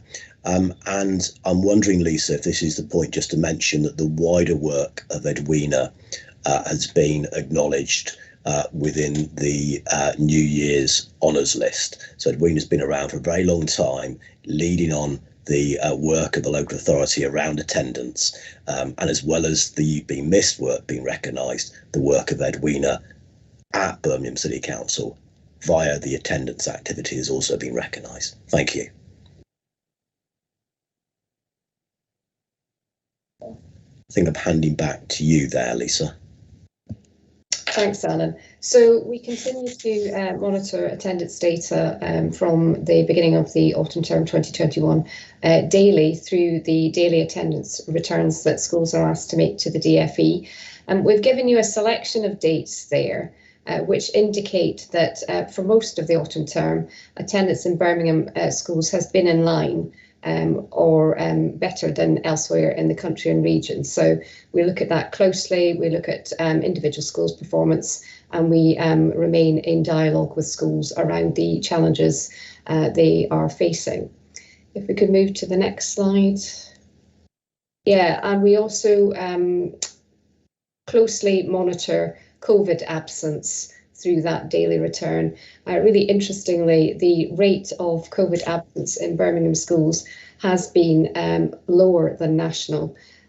We have, as you will be aware, put a significant amount of effort and support into helping schools develop their outbreak management plans, their health and safety arrangements through our education infrastructure team, and really close working throughout the pandemic between education infrastructure and our colleagues from Public Health Birmingham to ensure that there is a joined up and cohesive message for schools. So it's interesting to see that COVID absence figure. Moving on. Yeah, so next steps in terms of attendance and attainment. Alan, do you want to pick up here? Yeah, thank you. So it gives a sense of both next steps in the COVID context, but also going forward, hopefully post the pandemic. So that slide reflects the close, detailed work with partners, public health, with schools, of course, and with the different constituent parts of schools, both governors and head teachers. We'll continue that work at an operational level through the Joint Responses Group. So that group's very flexible. It's responsive, there's a clue in the name, and it looks at particular hotspots, it looks at particular trends, and ensures that that wider partnership, when I talked about the partnership approach previously, that wider partnership is joined up, understand the challenges, and there are, of course, attendance challenges in Birmingham. We've mentioned particularly with the primary sector, and that there are responses that can include responses to particular schools and those particular trends. Thanks. And to take us full circle, in terms of improving attainment, will be aware that school improvement support is delivered on behalf of BCC by the Birmingham Education Partnership. It might be something that Scrutiny would like to pursue in terms of a future meeting and inviting BEP to give a flavour of some of their work. But in terms of, as a short summary, the immediate priorities for BEP include building that self-sustaining network of schools, particularly in the primary phase, addressing the gaps in attainment as a result of COVID, targeting vulnerable schools, and really focusing on developing head teachers and senior leaders. There is some concern in the education community that, particularly during this COVID period, a significant number of head teachers have chosen to retire, and that the succession planning is an issue for the sector. So being proactive about that, recognising talent and developing senior leadership is a key priority for BEP. As is ensuring that there is that high quality continuous professional development and maximising on our particular local circumstances around the learning potential of the Commonwealth Games. So I think that brings us to the end of our presentation. We'd be happy to answer any questions that you might have. Thank you.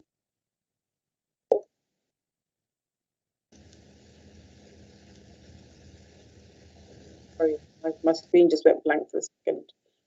Thank you very much for the presentation, both Lisa and Alan.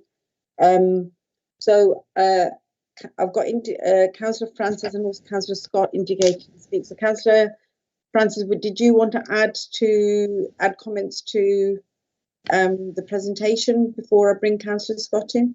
I've got a question, if that's okay. You've got a question? Okay, yes, so I'll take Councillor Scott first in that case, because she's indicated first. So Councillor Scott. Thank you, Alan and Lisa. A very, very thorough presentation with lots of data. Just at the beginning of your presentation, Lisa, there's one particular slide, and I don't quite understand what the difference is between disadvantaged and the group of pupils with a free school meal entitlement. What's that based on, please? I would have to go back and root out the actual DFE definition for you, Councillor Francis. From memory, it relates to the ever six pupils who have received free school meals at any point over the past 6 years would be included in the disadvantaged bracket cohort. But I'd have to absolutely go back to make sure that I was giving you accurate information. So I'll take that as a note to make sure that you have that. Thank you, Lisa. Thank you, Chair.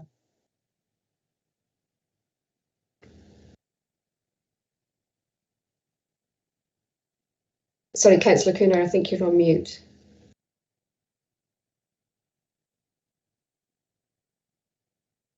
I assume you're asking me to go, right? Yeah,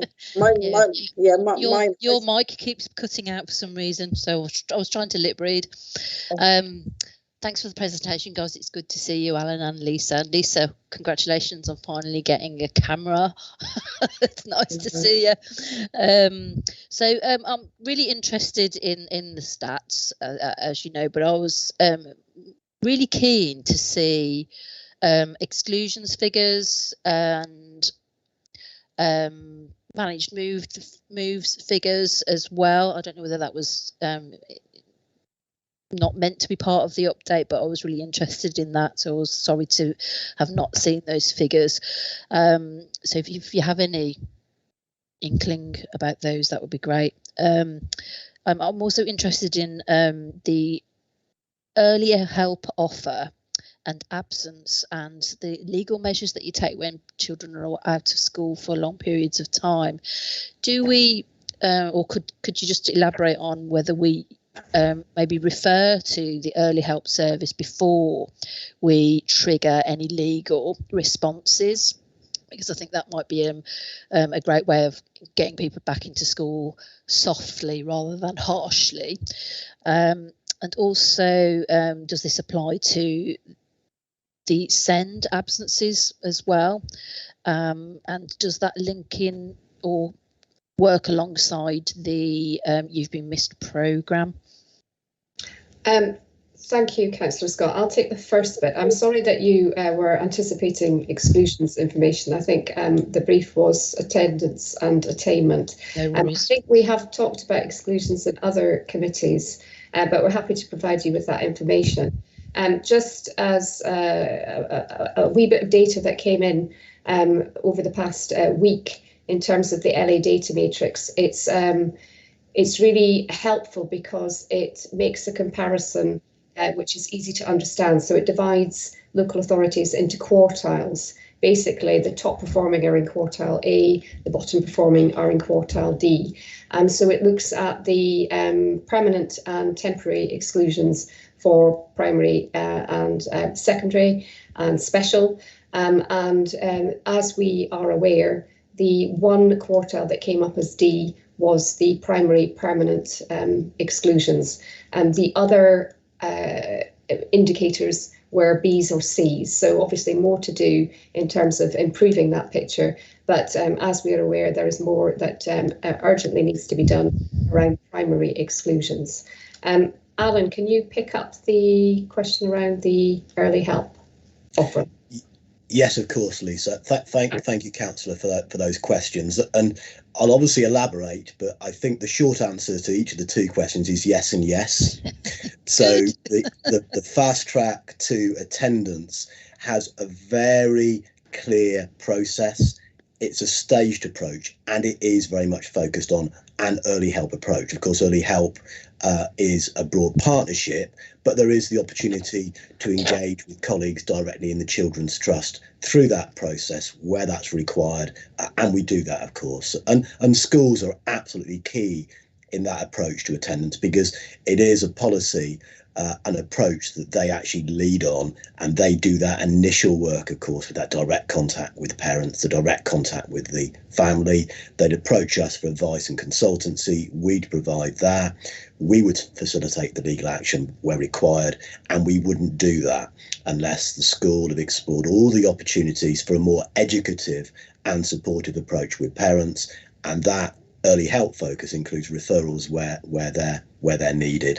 And yes, all children, including those with SEND, would fit in as appropriate to the fast track arrangement. So again, we'd always want to be focusing on a supportive and educative approach with the legal action. And I think, it's good to be clear on this. It's a last resort, but it sometimes is a very necessary part of that approach. And I think in Birmingham we've got that mix between the two aspects just about right, and have continually reviewed, evaluated and tweaked it to make allowances for the COVID context, and that was a significant piece of work for myself, Lisa, Edwina and colleagues. Thanks. I recall you going through all that, and it was impressive. So thanks for the answers. That is really reassuring to hear. Thank you very much. I was going to, can you hear me now? I'm not sure if you can hear me now. Yes, okay. Because my microphone was off before as well, so I'm not sure what's going on here. But I was going to ask if you could bring, I was going to consult with members if they wanted to have an item on school exclusions to come to our next meeting. So we can sort of like do just do a presentation on exclusions, because I know in the past when I sat in West Midlands Police and Crime Panel, that was a concern of the PCC as well. So he's raised that as a concern in Birmingham. So it would be useful if you could bring that to our February meeting in terms of school exclusions, if members are happy when we go over our work programme, to add that onto the next agenda item. So our meeting in February, which is the 16th of February. Yeah. Okay. Councillor Iro, over to you for your question.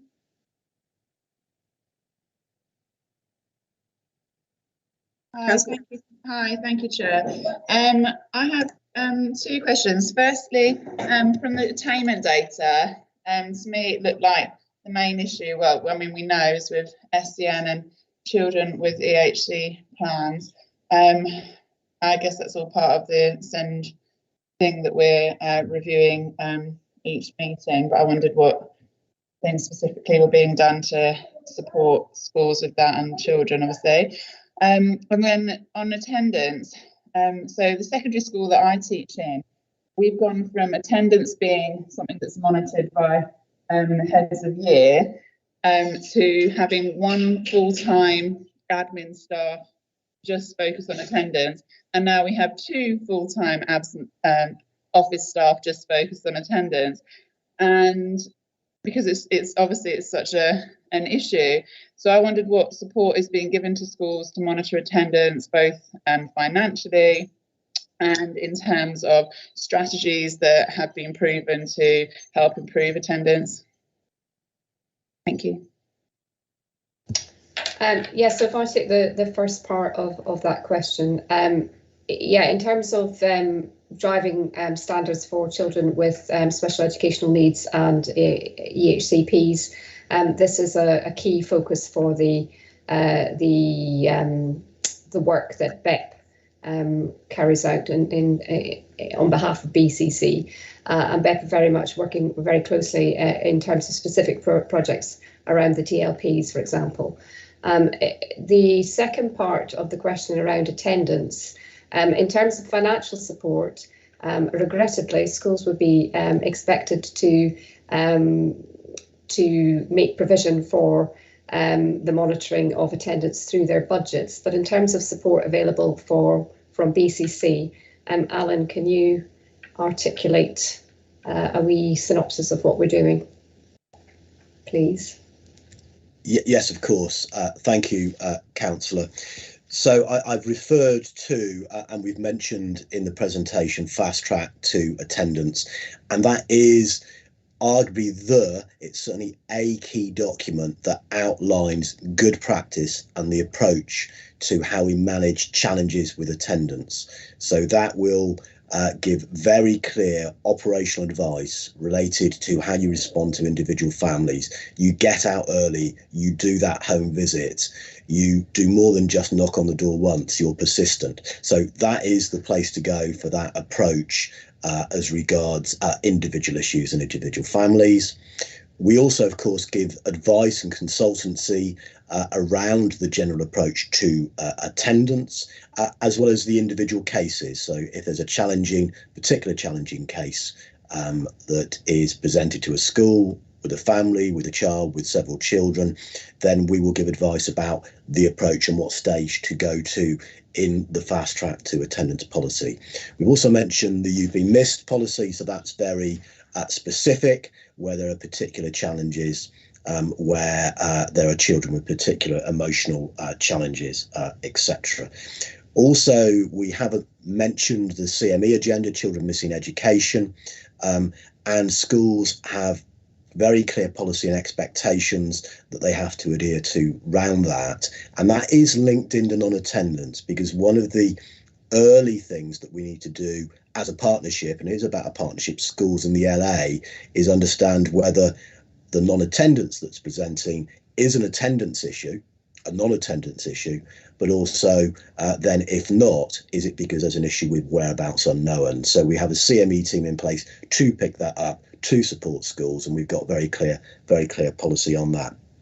I'd also say in terms of it's really important that schools have, and hopefully they all understand this message, a whole school approach to attendance. And there's a raft of information and guidance from the DfE that will support schools with that, and we're happy to steer schools in the right direction to access that. Thanks.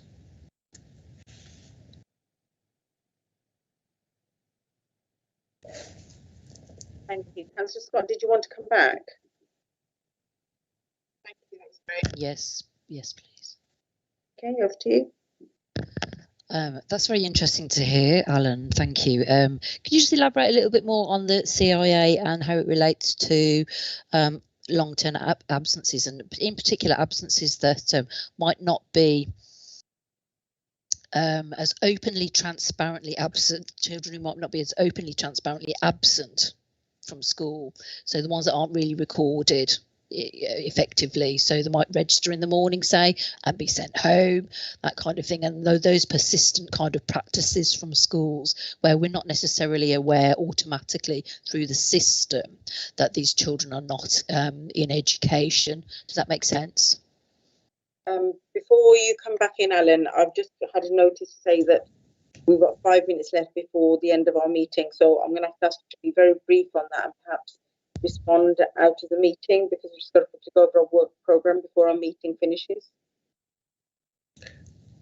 Okay, so I think you are talking about some of the wider challenge counsellors with schools and how they adhere to correct processes and procedures. So there are so many aspects to this. One of those aspects is around the appropriate use of part-time timetables. And we have implemented from the start of September a requirement for all schools to make regular returns on their use of part-time timetables. So we are not only raising with schools the requirement of good practice, normally 6 weeks maximum, certainly to be reviewed, but we're also asking schools to report on the use of those timetables. And we're also then, where we think there may be 1 or 2 issues, we are following that up with the right level of support and where necessary challenge. So we're picking up there where there might be some challenges there. We also have arrangements for issues, and I can see Lisa's going to come in, so I'll just finish the sentence and hand over to Lisa. We also have an approach where if anybody is concerned that there's been any illegal activity with off-rolling, we have that referral process and we investigate. And I am pleased to say that in terms of those reported through to us, the numbers are incredibly low. And where schools have done it on those few occasions in the last 12 months, the schools have held their hands up, and it's been an error rather than something that we might say has been conscious and deliberate. Thanks. Thank you very much, Alan. Lisa, you've indicated to speak. Did you want to add to? No? Yes, please. Just really briefly, to finish on a positive. Throughout the pandemic, we've made use of technology to have to offer webinars to schools on focused aspects, and we have done a number of webinars on attendance, and we've had several hundred participants in those webinars, just to highlight good practice and what expectations are and what the guidance says. So I do think that Birmingham schools are keen to get it right, and certainly their participation in those events would indicate that. And I think that's something that is really useful for us to work with moving forwards. I've just received assurance that we're not going to get cut off if we go after the over 12 o'clock. So apologies for that comment earlier on. I just wanted to ask a very brief question, really. So whilst we had COVID, my daughter was told by the schools that sometimes, obviously we've got technology, a lot of us have started utilising that technology to continue with our everyday working and our meetings, etc. What I couldn't understand is, whilst some teachers weren't able to come back and do face-to-face meetings, because obviously the teachers are often, they might have children, who are home as a result of COVID and might not be able to come in. I mean, has that been a huge factor in terms of issues within schools? And I'm not saying in relation to attendance, but has that been an issue in schools where teachers are off and we haven't got enough teachers to facilitate the lessons? And also, obviously COVID is around and it's not looking like it's going to go anytime soon, and we keep getting new variants. So what are we putting into place to ensure that we can continue providing education for our children, in terms of measures, in terms of being able to maybe deliver lessons virtually if we needed to, if it did come to that? Because obviously with the Omicron virus, like I was saying at the beginning of the meeting, there are so many people that have had infections within the family because it is more infectious than the previous variant. So are we putting measures into place to support schools like that in relation to COVID? Or is that something we're looking to do if we haven't already done it? So in terms of the first question and around teacher absence, you will know from the news that this is a particularly challenging time for schools in terms of the number of teachers who are isolating or who are absent, and we are certainly seeing examples of that across the city. In terms of mitigation, I referenced earlier the work of our education infrastructure team and the fact that there is a Birmingham document, an outbreak management template, which has been agreed with teaching unions, which clearly outlines the steps that schools could take when presented with challenging circumstances such as teacher absence. Really interestingly, the DFE has recently indicated, very recently, I think, since we came back, that its preferred method, where there is classes which have to engage with remote learning, its preferred method is live streaming, which I think is interesting and possibly better suited to the needs of children in the secondary phase than perhaps very young learners in the primary phase. But we haven't had any feedback or negative feedback about that from schools in Birmingham as yet. But the outbreak management plan, and certainly there is a significant amount of support from both Birmingham Public Health and education infrastructure when schools are experiencing issues such as high levels of infection or teacher absence. And we have one-to-ones with those schools to talk about what they could do in terms of meeting children's needs and with reference to their specific circumstances, their buildings, layouts, etc. So it's quite a robust process in Birmingham. I mean, it was quite a mixed approach that the teachers were taking. So some teachers were saying, yes, we're going to do our meetings, but virtually. So the sessions continued as if they were in the classroom, like we're having our meeting now. But then other teachers were like, well, you know, we'll send the notes and they've just got to read them themselves. And obviously with education, children might, you know, they have to interact with their teachers in terms of getting good understanding of what they're being taught. Thank you very much both for your presentations. Oh, Rabia, did you want to come in on? No, I just wanted to add that some subjects like chemistry need to be experienced, some subjects like maths needs to be practiced. So yeah, for that, those would be difficult. Otherwise, it would be easier to what you were saying. Just wanted to say that. Thank you. Yeah, very, very true. Very true. Thank you very much, both of you. That was a very interesting presentation with lots of information. Hopefully, you know, you can come to our next meeting and just talk a little bit about exclusions as part of that presentation. So thank you very much indeed. So going on to the next agenda item, the work programme. So we have the work programme in front of us. So at the meeting on the 16th of February, if members are happy, so at the moment we've agreed that we're going to have the Birmingham Safeguarding Children's Partnership annual update, and then we're going to have the SEND update with the DASH assessment. So I wanted to ask members, so put CSE to be confirmed if members are happy to add that onto the work programme as an agenda item. So are members happy for us to add that on as an agenda item? Looking for comments. Sure, that's fine. Yeah. Okay, so what we can do is we can add that as an agenda item, and obviously we've just had school exclusions, so if we're happy to add that on as agenda item to the next meeting. One of the comments that were yes, can I just comment on the school exclusions thing? Yes.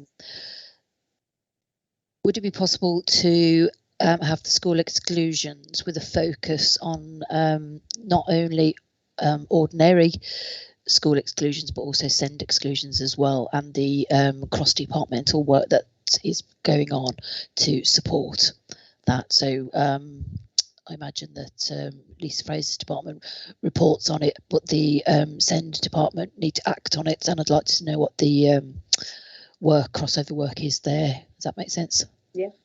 Okay.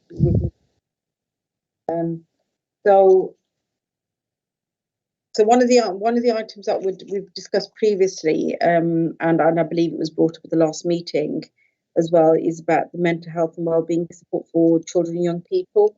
So I believe that's something that the Health and Adult Social Care ONS committee is looking at in regards to mental health due to the pandemic. So I'm quite interested in that piece of work. So would members like to do a joint piece of work on that particular item? I would say yes, absolutely. Yeah, because I think it kind of falls into our portfolio as well. And it is something that I think it would be good for us to get an understanding of the support that's been put into place. So on your papers, you've got that broken down into the different elements of it. So are we happy to continue and maybe add that into our, I was thinking in the April meeting, but what I will do is I will talk to the chair of the Health and Adults Social Care ONS, and I will find out when they're having it, when it's coming to them, so have a discussion. It's already been to their committee. Has it? Yeah, a good while ago. It was brought to the committee, and that was why I brought it up as a potential agenda item. So I think, it would be wise to just go ahead. Okay. Well, so we're a bit thin on the ground on the April meeting. So are members content for us to add that into that meeting? If that works, Dorinda. Yes. Okay. And so, what else would members like to bring? Any suggestions to our March and April meeting? Is there anything else you'd like to bring to the meetings? We can think of right now. No? If you'd let us have a think about it and then maybe email you. Yeah, if you could. Yeah, if members want to just contact me out of the meeting, that would be good. And then we can sort of like add some more agenda items onto the March and April meetings and work towards that. Okay, thank you very much. Then agenda item 8, date of the next meeting is Wednesday, the 16th of February at 10 o'clock. So I'm just going to ask members now, would you like to have your meetings virtually or face-to-face? Face-to-face for me, as long as there's no reason not to. I think face-to-face would be appropriate. I agree with you. Yes, I agree face-to-face as well, if possible. Okay, so I had a conversation yesterday with Christian. I mean, the guidance at the moment, my understanding is, and Kerry or Amanda, correct me if I'm wrong, is to have meetings virtual or wherever possible.